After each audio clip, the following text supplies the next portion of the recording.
குழந்தைகளா அனைவருக்கும் நற்றமிழ் வணக்கம். தமிழ் 2ஆம் வகுப்பு பாடம் 3 பேசாதவை பேசினால். குழந்தைகளா உங்களுக்கு நன்றாகவே தெரியும், அக்ரிணைகளால் பேச இயலாது, உயிரற்ற பொருள்களினால் பேச முடியாது என்று. ஆனால் இந்த கதை ஒரு கற்பனை கதை. அக்ரிணைகளும் பேசும், உயிரற்ற பொருள்களும் பேசுவதை நாம் காணலாம். அதுதான் தலைப்பு, பேசாதவை பேசினால். நாம் விடுமுறை என்றால் எங்கு செல்வோம்? நமக்கு பிடித்த இடம் செல்வோம் அல்லவா? இந்த பாடப்பகுதியில் வரும் மல்லி ஒரு பூங்காவிற்கு செல்கிறாள் பாருங்கள். இது பூங்கா. பூங்கா வந்து விட்டேனே. அங்கு இருக்கும் தகவல் பலகையை பாருங்களேன். வருக வணக்கம் என்று கூறுகிறது. அடுத்து அவள் உள்ளே சென்றதும் எங்கே செல்கிறாள் பாருங்கள், பூக்கள் உள்ள பகுதிக்கு செல்கிறாள். அதை பார்த்த உடனே என்ன சொல்கிறாள் பாருங்கள், அட அழகா இருக்கே என்று மல்லி கூறுகிறாள். பிறரும் பார்த்து மகிழ வேண்டும் அல்லவா, அதனால் பூக்களை பறிக்கக்கூடாது என அவள் நினைக்கிறாள். பூக்கள் பேசுகின்றன பாருங்களேன். பூக்கள் என்ன பேசுகின்றன? எங்களை பறிக்காமல் பார்ப்பதற்கு நன்றி என்று கூறுகிறது.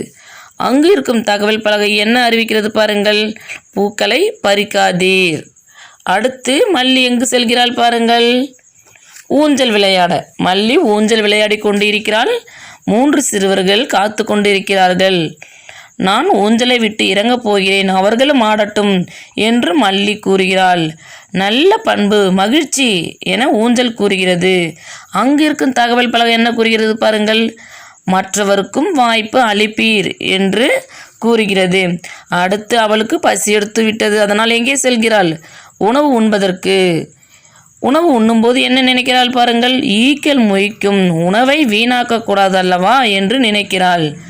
அங்கிருக்கும் உணவு மேசையோ கீழே இறைக்காமல் சாப்பிடுகிறாய், பாராட்டுக்கள் என்று அவளை பாராட்டுகிறது. அங்கிருக்கு தகவல் பலகை என்ன கூறுகிறது பாருங்கள், உணவை வீணாக்காதீர். அடுத்து பாருங்கள், குப்பையை குப்பை தொட்டியில் போடுவீர் என்று தகவல் பலகை உள்ளது. இவள் என்ன செய்கிறாள், கீழே வீசினால் புல்தரை பாழாகும், குப்பை தொட்டியில் போடலாம் என நினைக்கிறாள். அதனால் குப்பையை கொண்டு போய் எங்கே போடுகிறாள், குப்பை தொட்டியில். குப்பை தொட்டி என்ன கூறுகிறது பாருங்கள், என்னை பயன்படுத்தினாய், நன்று என மல்லியை பாராட்டுகிறது. அடுத்து மல்லி செல்லும் வழியில் தண்ணீர் குழாய் திறந்திருக்கிறது. அதை பார்த்தவுடனே என்ன செய்கிறாள் பாருங்கள், குடிநீர் கொட்டி கொண்டே இருக்கிறதே, மூடிவிட்டு செல்வோம் என நினைக்கிறாள். உடனே தண்ணீர் குழாய் என்ன கூறுகிறது பாருங்கள், நீர் வீணாவதை தடுத்தாய், நன்றி என அவளை பாராட்டுகிறது.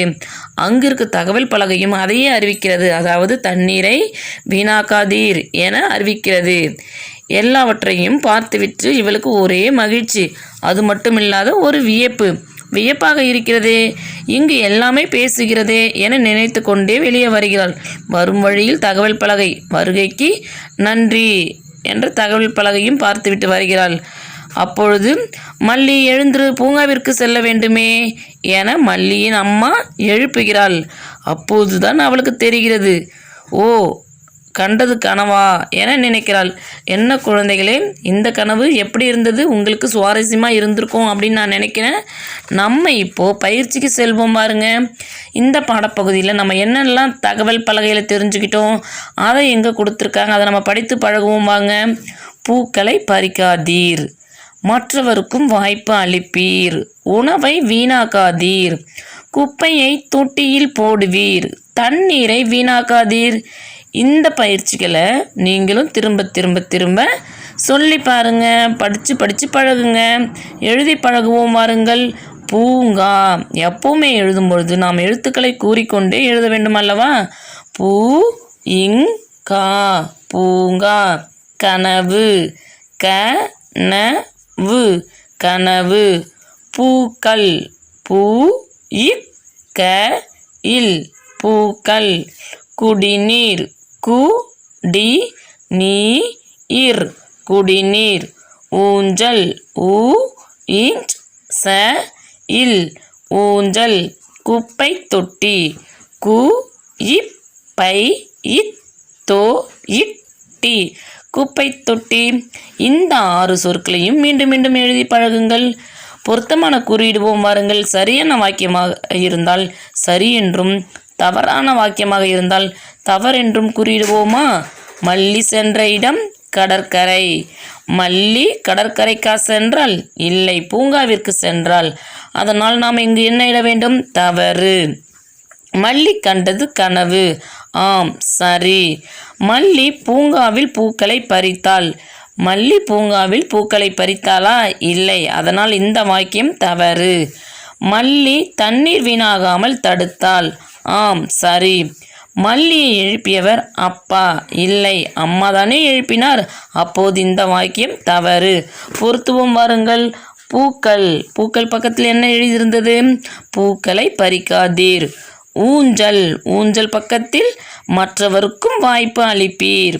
தண்ணீர் குழாய். தண்ணீரை வீணாக்காதீர். குப்பை தொட்டி.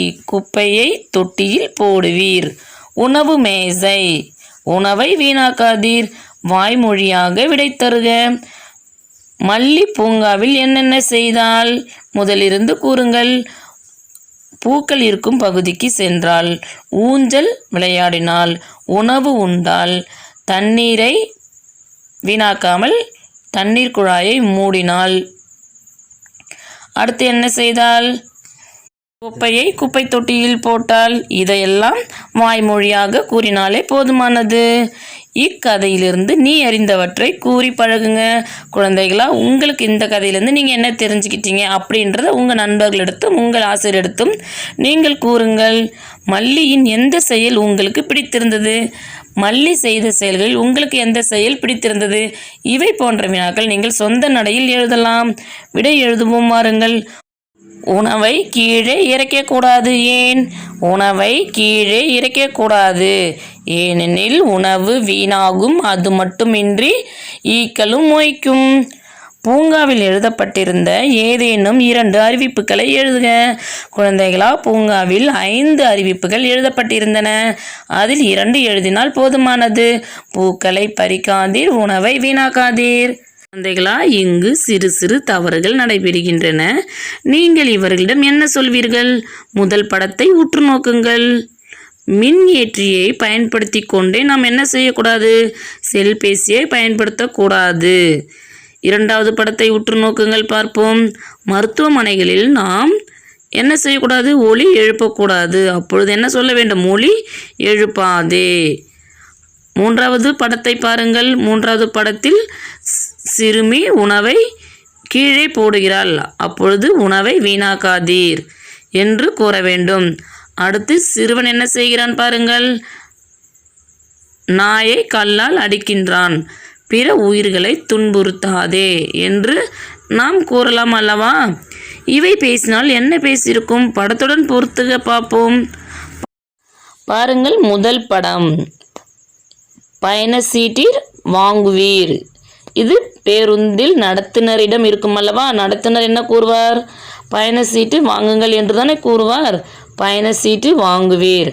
அடுத்து 2வது படம் பாருங்கள். படிகளில் பயணம் செய்யாதீர்.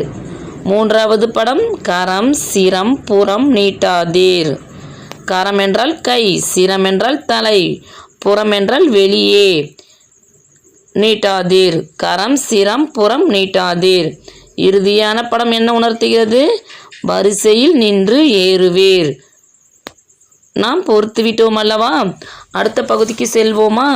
பொருத்தமான பெயரை உரிய கடையில் எழுதுக. குழந்தைகளா, முதலில் இருப்பது இனிப்பகம், அடுத்து ஆடையகம், அடுத்து பல்பொருள் அங்காடி, அடுத்து உணவகம். ஏன் நமக்கு இந்த பகுதிகள் நமக்கு ஏன் கொடுக்கப்பட்டுள்ளது என்று நீங்கள் யோசித்தது உண்டா குழந்தைகளே? இதில் நிறைய பொருள்கள் நாம் ஆங்கிலத்தில் பயன்படுத்தியிருப்போம். ஆனால் நமக்கு தமிழில் சொல்ல தெரியாது. ஹோட்டல், ஸ்வீட் கடை என்றெல்லாம் நம்ம ஆங்கிலத்தில் சொல்வோம். அதையெல்லாம் தமிழில் சொல்லி பழக வேண்டும் அல்லவா? பாருங்கள், உணவகம், இனிப்பகம், பல்பொருள் அங்காடி, ஆடையகம், இதெல்லாம் நமக்கு புது சொற்கள் அல்லவா? புதிய புதிய சொற்களை நாமும் தினந்தோறும் கற்றுக்கொண்டு நம் தாய்மொழியான தமிழை வளர்ப்போமா?